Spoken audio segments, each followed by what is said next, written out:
근데 안타깝게도 지금 아까 그게 처칠 동상 훼손한 거예요. 근데 이런 것들이 지금 곳곳에서 일어나요. 역사를 지우고 건국의 신화를 갖다가 지우려고 하는 이게 처칠 동상 지금 처칠 워즈 어 라시스트. 처칠은 인종차별주의자더라 이렇게 처칠 동상 훼손한. 이거는 미국의 그 7대 대통령 잭슨 독립전쟁에 승리하는데 혁혁한 기여를 한 사람인데 이 사람 동상 끌어내고 있죠.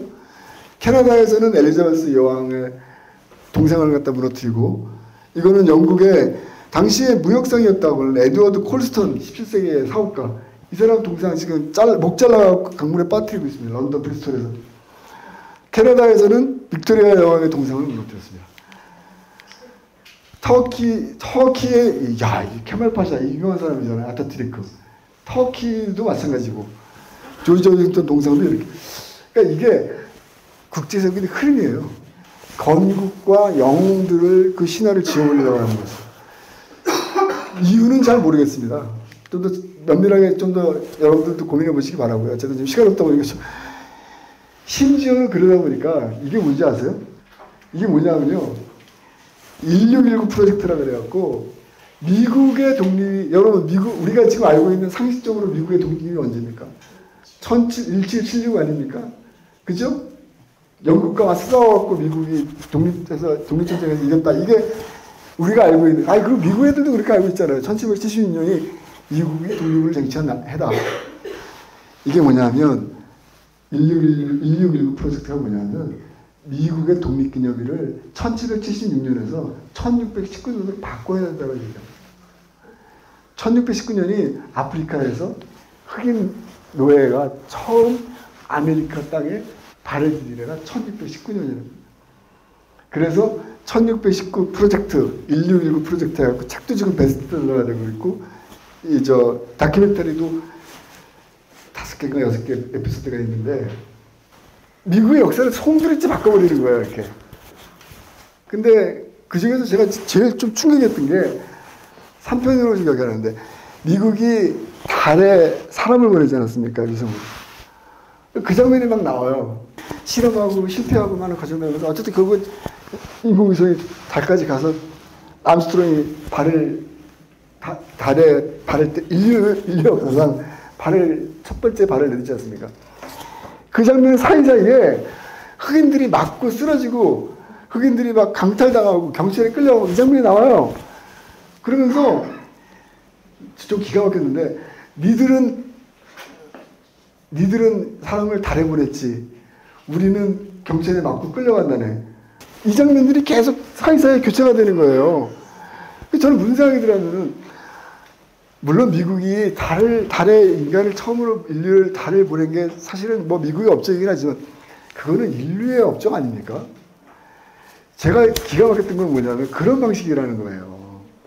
니들은 달에 사람을 보낼 만큼 돈도 많았고, 니들은 달에 사람을 보낼 만큼 여유도 많았고, 우리는 돈이 없었어. 이거 다 송두리째 바뀌어야 돼. 이 얘기하고 있는 거예요. 좀 무섭더라고요, 사실은, 저 개인적으로. 그리고 보편적 인류의 문화와 역사라는 게 있는데, 그게 어떻게 미국만의 역사이고 미국만의 업적입니까? 인류 모두가 얻어낸 업적이라고 저는 생각이 드는데. 하여튼 그런 내용들이 이 1619 프로젝트라는 다큐멘터리 시리즈에 등장을 합니다. 나중에 시간 되면 보십시오. 56년 8월 15일 날 이승만 대통령 동상, 이게 25m짜리가 만들어졌어요. 이것도 잘 몰라요. 대한민국 아직 많은 사람들이. 그런데 이게 무참히 무너지죠. 이렇게 60년도에 이런 식으로. 제가 이제 거듭 말씀드리는데 마음이 많이 아파요, 사실은. 근데 저는 아까 제가 처음에 말씀드린 것처럼 이번 강연을 갖다가 준비하면서 계속 일관되게 생각한 것이 이겁니다.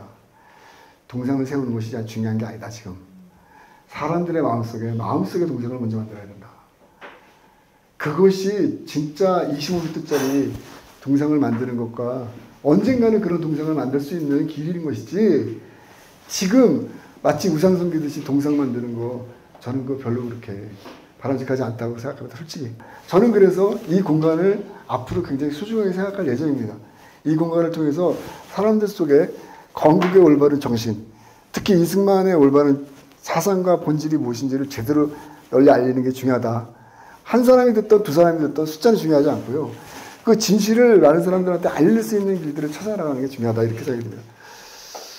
결국에는 아까 처칠의 그 원점으로 돌아가서 스토리텔링이라고 저는 생각이 듭니다.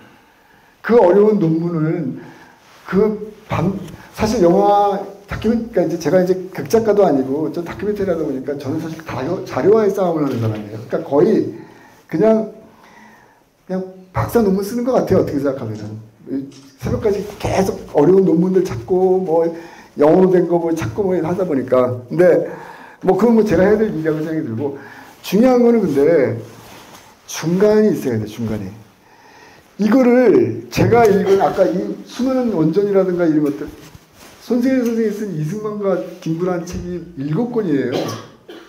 900페이지입니다. 900페이지짜리 7권이에요.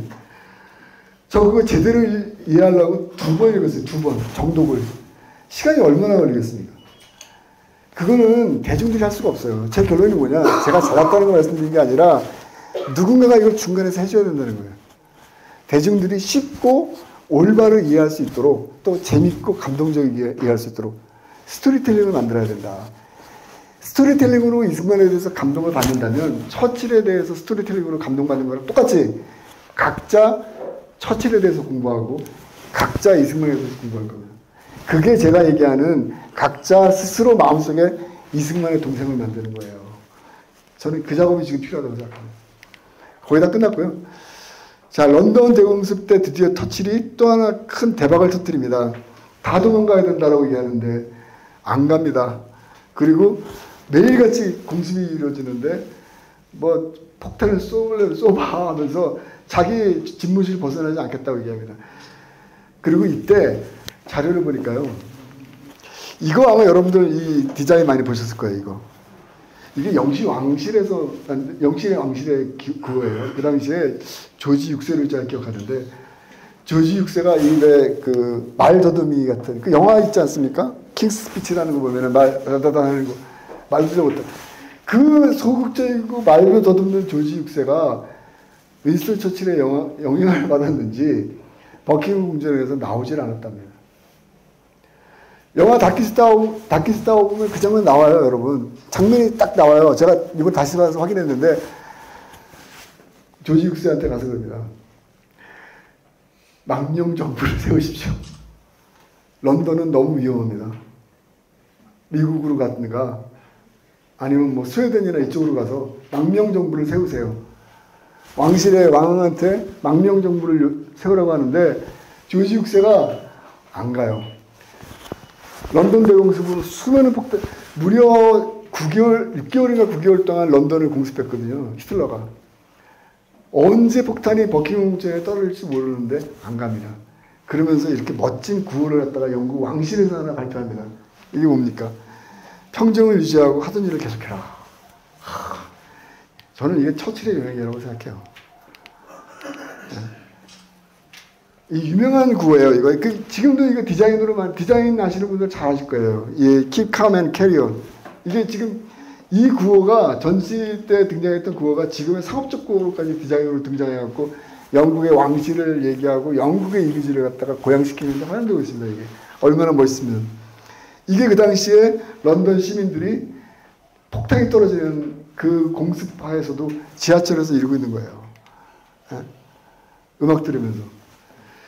이게 어떻게 가능했겠는가를 아는 게 오늘날 대한민국에서 우리가 해결해야 될 과제입니다.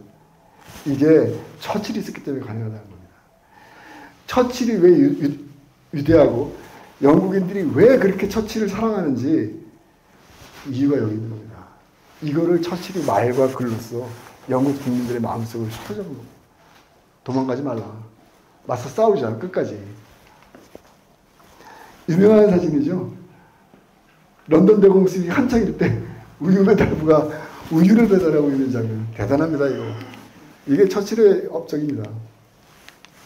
자, 한반도와 처칠이 사실은 교차되는 점이 그렇게 많지는 않아요. 이승만과 만난 적도 없고. 자, 한반도의 운명을 45년도 지금 한반도의 운명을 결정했던 5가지의 굉장히 중요한 회담이 있습니다. 카사블랑카 회담, 카이로 회담, 탄 회담, 테헤란 회담, 그 다음에 얄타 회담, 포츠담 회담. 공통점이 뭡니까? 모든 이 중요한 역사적 회담에 처칠이 자리를 잡고 있어요. 사진 보면. 요때 포츠담 회담 때 보면은 애틀리라는 사람으로 클레멘 애틀리가 바뀌어요. 그게 아까 말씀드렸던 것처럼 전쟁에서 다 이겼는데 영국 시민들이 너 이제 필요 없어 하고 처칠을 실각시키는 거예요. 전쟁에서 이겼는데 처칠은 정치적으로 실각을 합니다. 대단한 거예요, 사실 이거. 그래서 포츠담 회담은 공식적인 사진이 2장이에요. 처칠이 있는 사진이 있고 처칠이 없는 사진이 있습니다.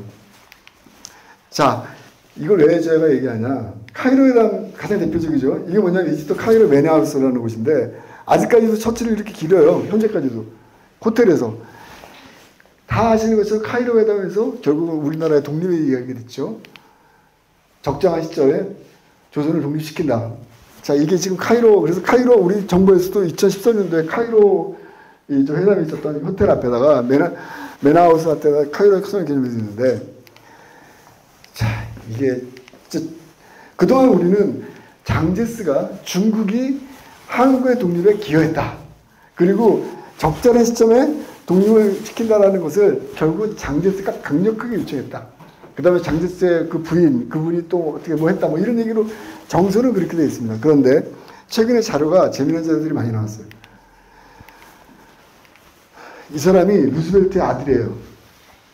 이 사람이 쓴 As He Saw이라는 책에 보면은 이 사람이 당시에 루즈벨트가 몸이 좀 아팠어요. 그래갖고 이제 보좌관 역할을 해갖고 루즈벨트 아들이 참석을 합니다. 카이로 회담 때. 카이로 회담을 처음부터 끝까지 지켜본 결론을 As He Saw It, 그가 바라보는 것 하면서 책을 내요. 그리고 두 번째는 하이퍼만이라는 사람이, 로널드 하이퍼만이라는 사람이 The Cairo Conference of 1943, 이 두 권의 책이 정반대 해석을 하고 있어요. 루즈벨트는, 그러니까 한마디로 얘기해서 장제스는 한국이 독립되는 거에 별로 관심 없었다. 그 얘기하고 있는 거예요, 지금. 자, 그래서 제가 좀 더 찾아봤습니다. 이게 무슨 얘기지? 자료 보니까 이 고스라는 사람 관련이 또 나오더라고요. 이 사람이 일종의 이제 대사예요, 미국 대사. 그런데 이 사람 자료 중에 우리나라 그 당시에 임시정부 때 외교부 장관했던 조수왕이라는 분과 그 대담을 나눈 자료가 있더라고요.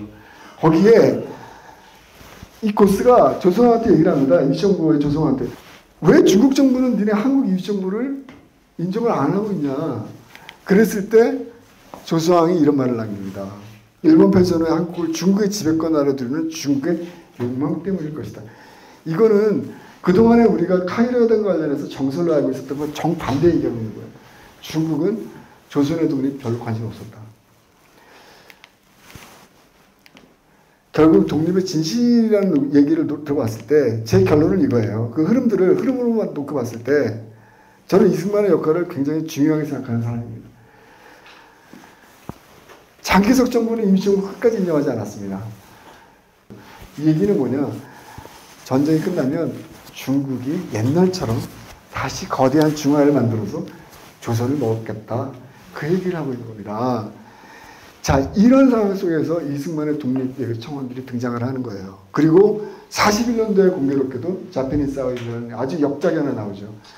이 책이 나오기 전까지만 하더라도 미국에서 이승만이 미친놈으로 취급받았어요. 그런데 자페니스 아웃이 뭡니까? 일본이 언젠가 미국과 전쟁을 할 것이다. 일본을 잡아야지만 니네가 산다라는 얘기를 하고 있는 거 아니에요. 이게 전쟁 전에 나와버린 거예요. 그리고 41년도 12월 달에 일본의 진주만을 기습합니다. 정신이 번쩍 났죠. 루즈벨트 입장에서도.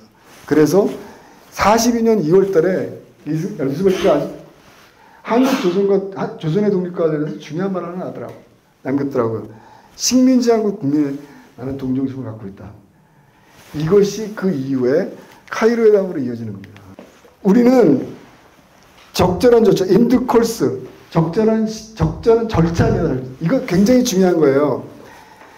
조선의 독립을 카이로 회담 때 적절한 절차를 거쳐서 조선을 독립시킨다라는 얘기를 했는데, 이 자료를 찾다 보니까요, 이 인드 콜스라는 저 단어 때문에 루즈벨트, 처칠, 스탈린이 끝까지 싸웁니다.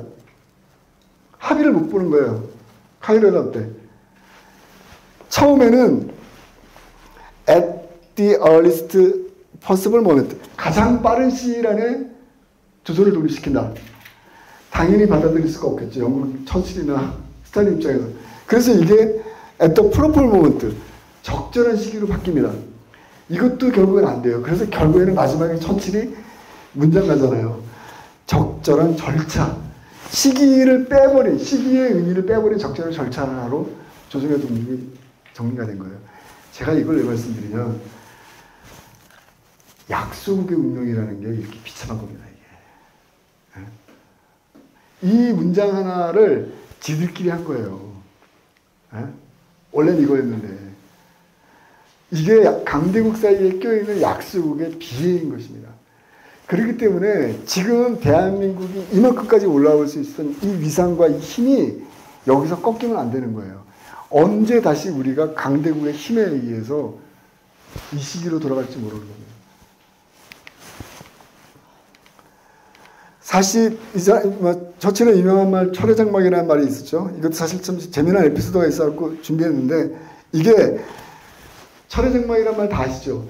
이 말이 어디서 했는지를 아시는 분들이 별로 없어요. 이게요, 미주리주에 있는 웨스트민스터 대학에서 한 연설이에요. 그런데 미주리주가 어떤 곳인지 아닙니까?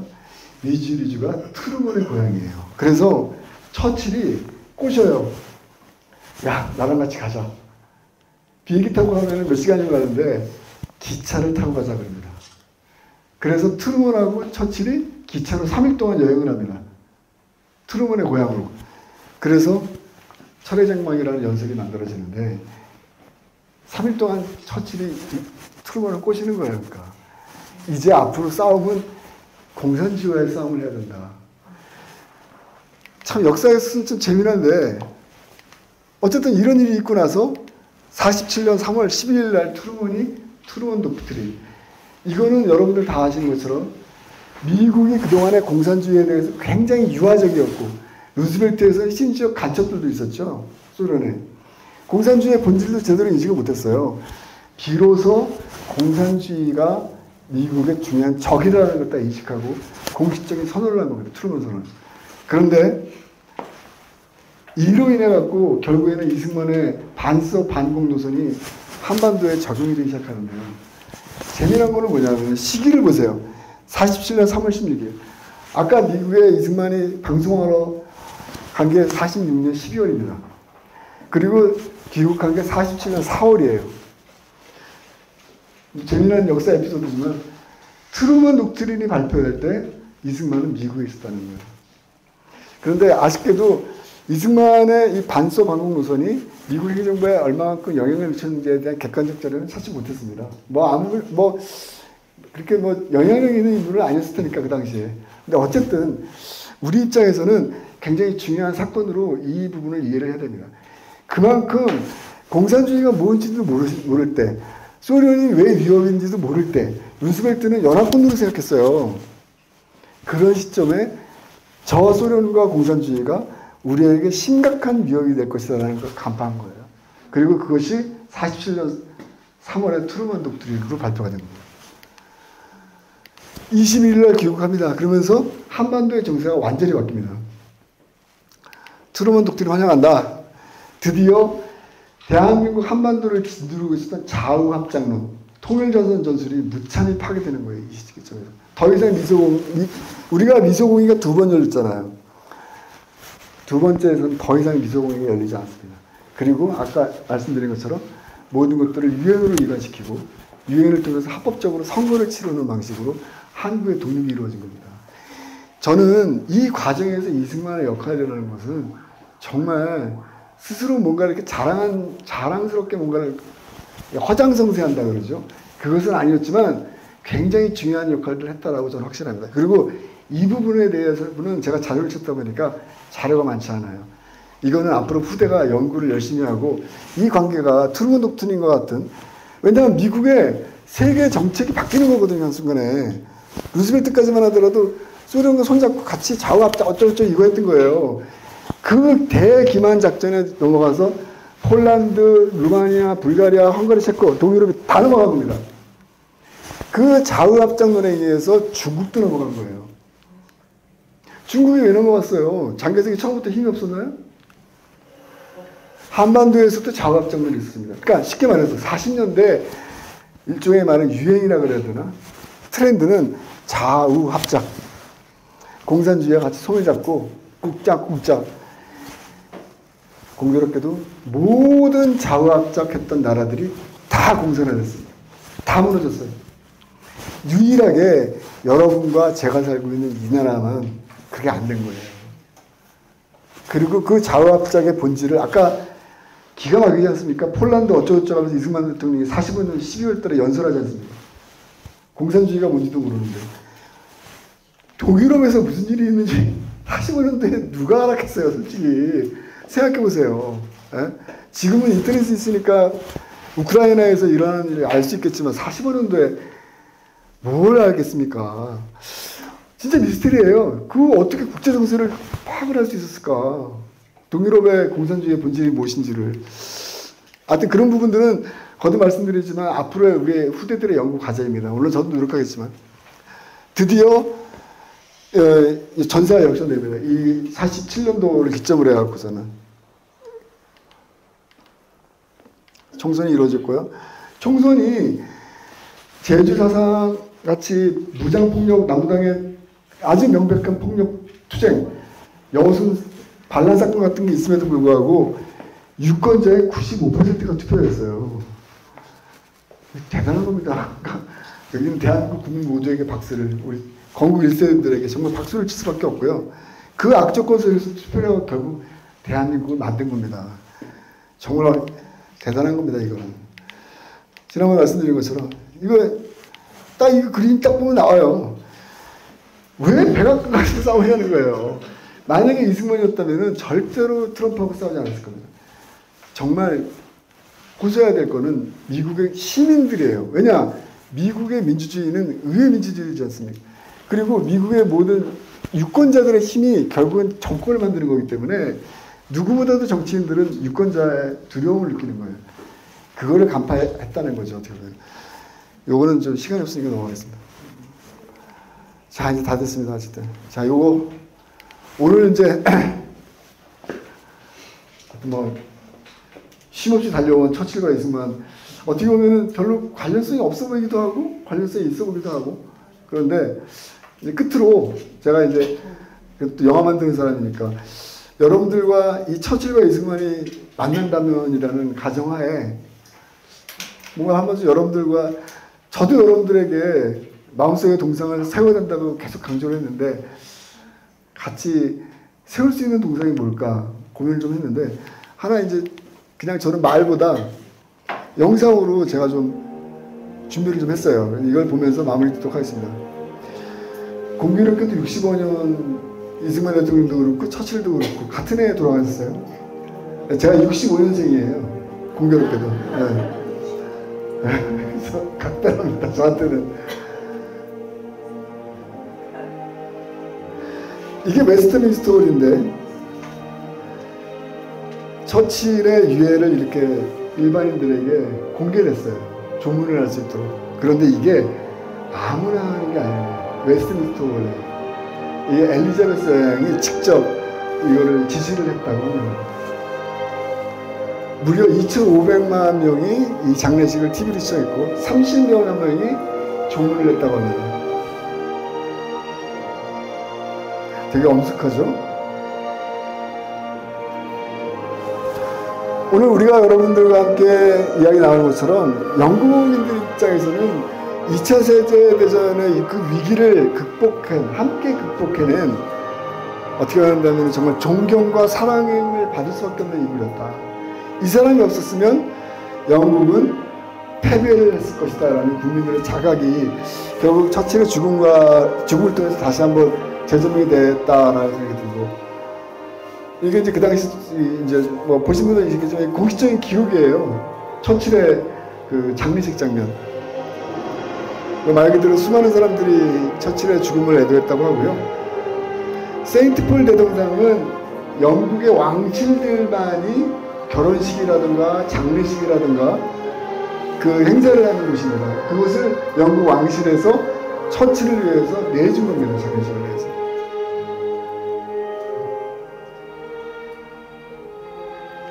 그러니까 당시 처칠의 죽음을 영국 사람들이 얼마나 애도했는지를 뭐 좀 느낄 수 있는 그런 장면인 것 같고요.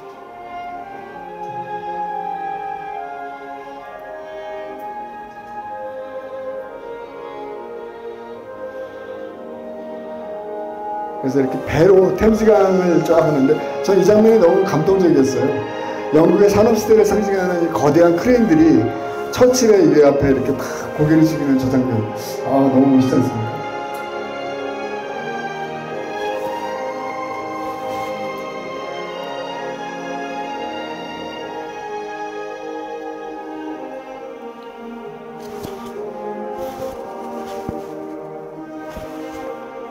같은 해 7월 19일 날 이승만 대통령도 90세를 이기로, 향년 90세를 이기로 선거를 하셨고요. 처칠의 장례식에 버금가는 엄청난 인파가 모인 장례식이 있었습니다. 그런데 보시면 아시겠지만 정말 이 장면 너무 인상적이지 않습니까? 남대문이에요, 남대문. 남대문에 사람들이 이렇게 가득 올라가 있는 거예요. 근데 이 장례식이 처칠과 다른 점이 하나 있습니다. 그게 뭐냐? 가족장이었습니다. 국장이 아니고. 이게 많이 저는 좀 슬프게 하더라고요.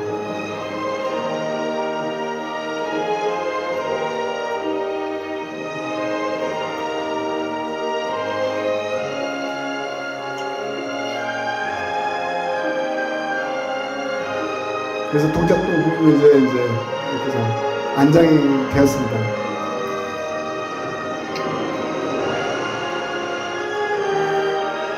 저는 이 강의를 준비하면서 처칠이 했던 이 말이 정말 제 가슴을 쳤습니다. 모든 나라는 그 나라 국민의 수준에 맞는 지도자를 갖는다. 이 얘기는 뒤집어 놓고 얘기하면은 결국에 어떤 지도자를 갖느냐에 따라 갖고 국민의 운명과 나라의 운명도 바뀔 수 있는 것이 아닌가. 그런 생각도 좀 들어요. 사실 굉장히 많은 생각을 하겠어요. 이 강연 준비하면서. 그리고 이 강연을 많은 사람들한테 공개적으로 해야 되겠다. 사실 영화로 사실 풀어내야 되는데 모든 나라는 그 나라 국민의 수준에 맞는 지도자를 갖는다. 그러니까 결국 지금 대한민국에서 이승만이라는 존재가 처한 위치는, 그 위상은 어떻게 보면은 우리 국민들이 이 처칠이란 말처럼 수준에 맞는 위상을 지금 갖고 있는 겁니다. 아직은 처칠처럼 이승만이 그렇게 많은 업적과 그렇게 많은 능력을 갖고 있음에도 불구하고 발전하지 못했던 이유 중에 하나라고 생각이 들고요. 어떻게 보면 이 말에서부터 우리가 시작을 해야 되지 않나, 과제를 가져야 되지 않나, 이런 생각이 듭니다. 그리고 이게 아까 이제 1960년도 말씀드렸잖아요. The Valiant Years. 이게 뭐냐면은 용감한 시절이라는 다큐멘터리예요. 이 미디어가 진짜 중요해요. 예. 그래서 1960년도에 아까 처음에 말씀드린 것처럼 60년대 이전까지 막 개차반으로 생각했는데 1960년 이 다큐멘터리 하나가 나와요. 이게 The Valiant Years, 용감한 시절이라고 하는 처칠을 주제로 한 이 다큐멘터리인데 여기에 이 사람 누군지 아시죠? 리차드 버튼, 유명한 배우. 그 다음에 이 사람은 누구냐면은 리차드 로저스라고 하는 사람인데요. 이 사람이 사운드 오브 뮤직 아시죠? 그 유명한 사운드 오브 뮤직 만든 사람이에요. 이러한 전문적인 사람들이 달려들어갖고 용감한 시절이라는 다큐멘터리를 만듭니다. 이게 제가 생각할 때는 처칠의 이미지가, 처칠의 스토리텔링이 완전히 바뀌는데 굉장히 큰 기여를 했습니다. 이후서부터 처칠에 대해서 더 탐구하고 더 공부하고 새롭게 알고자 하는 노력들이 있었고요. 끝으로 거듭 말씀드리지만 이 1960년 다큐멘터리가 이 스토리텔링이 나오기까지 거듭 말씀드리지만 처칠 학회, 처칠 재단이 끊임없이 해외에 돈을 뿌리면서 해외에 동상을 만드는 게 아니라 처칠의 연구 기금을 지원하고 처칠에 대한 올바른 스토리텔링을 만들었던 그 결실들이 이렇게 만들어지는 게 아닌가, 그런 좀 생각을 해봅니다. 그래서 우리도 어떻게 보면 건국전쟁도 그런 측면에서 처음에 이제 이승만의 스토리텔링을 시작을 했고요. 근데 이제 앞으로 이것이 좀 더 이루어져야 되지 않나. 영국도 그렇고 미국도 그렇고 이러한 단체들이 사실상 미국과 영국의 보수주의, 올바른 역사관 이것을 지탱하고 있는 거다라는 생각이 듭니다. 제가 이번에 리더십 인스티튜트 갔다 왔거든요. 헤리티지 디자인은 워낙 유명하니까 다 아시는 거지만 리더십 인스티튜트 저기요. 정말 놀랐던 게 뭐냐면은 워싱턴 DC에 있는데요.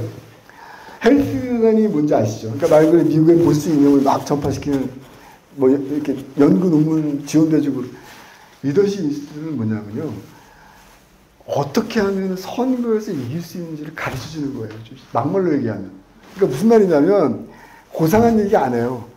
어떻게 하면 선거에서 이기고 어떻게 하면 정치적 권력을 얻을 것인지를 가르치는 곳이에요. 갔더니 한 20여 명의 젊은 애들이 막 토론하고 그 뜨거운 열기를 느낄 수 있었는데 어쨌든 굉장히 부러웠습니다. 한국에서 이런 것들이 좀 만들어졌으면 좋겠다. 그런 생각이 좀 들고요. 저는 이제 요거를 지금 추진하고 있는 게 유네스코를 통해 갖고 이 영화를 왜냐하면 이게 저개발 국가들이 토지개혁이라든가 교육혁명 이런 내용을 담고 있기 때문에 저개발 국가들의 이승만이라는 인물이 좀 더 정치적 모델로 성공의 모델로 활용될 수 있도록 이거를 지금 유네스코에 좀 이렇게 문을 두드리고 있는데 시간이 좀 걸리네요. 뭐 어쨌든 지난번에 미국 의회에서도 영화가 상영됐으니까 희망을 갖고 유네스코의 DVD도 여러분들 다 받으셨죠? 이 DVD 지금 영어로도 지금 나와 있거든요. 유네스코에서 만약에 이거를 교육자료로 활용하겠다 그러면 이제 또 좋은 또 하나의 이 건국전쟁의 전기가 좀 만들어질 수 있고 건국전쟁 만든 사람 입장에서는 굉장히 무한한 영광이 되지 않을까 그런 생각이 듭니다. 건국전쟁 2도 이런 맥락에서 스토리텔링을 어떻게 강화할 것인가를 중심으로 만들어지고 있고요. 그래서 어쨌든 건국전쟁 2는 프리덤 파이터라는 부제를 담고 시기를 지금 여러분들에게 시기를 공식적인 자리에서 말씀드릴 수는 없습니다. 근데 워낙 지금 정치적인 상황이 격변하고 있기 때문에 원래 계획은 12월이었어요. 올 말. 근데 탄핵도 있고 여러 가지 있다 보니까 조금 앞당겨야 되지 않는가 그런 좀 생각하에 부지런히 하고 있습니다. 그래서 여러분들이 많이 좀 끝까지 응원해 주시고 좋은 작품을 최대한 빠른 시일 안에 여러분들한테 극장에서 선보일 수 있도록 노력하겠습니다. 감사합니다.